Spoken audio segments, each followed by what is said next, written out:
Har bitta tadbirkor xato qiladi. Har bitta tadbirkorning boshida xatoliklar bor. Masalan, meni o'zimda ham boshimdan juda ham ko'p xatoliklar, juda ham ko'p bankrotliklar, juda ham ko'p pulsizliklar, pulni noto'g'ri taqsimlashlar orqasidan juda ham ko'p kamomatlar bo'lgan. Bu tabiiy narsa. Tadbirkorlik shunday narsa. Lekin agar bularni bilimingiz bo'lmasa, agar siz strategik shu narsalarga yondashmasangiz, xatolarni ustidan tajriba orttirib, o'sha xatolarni qilmaslik uchun o'zingizga baryer qo'ymas ekansiz, qizlajonlar nima bo'ladi? Siz bitta joyda cho'kib borishni boshlaysiz. Siz rivojlanmay qolasiz. Aynan mana shuning uchun hamma har doim aytaman.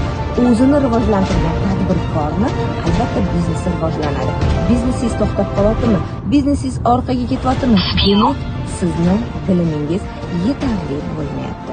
Albattaki bunda esa biz sizlarga yordam beramiz. Menga obuna bo'ling va biznes klubga a'zolik qiling. Aynan o'sha yerda sizlarga beriladigan katta bilimlarni olishingiz mumkin.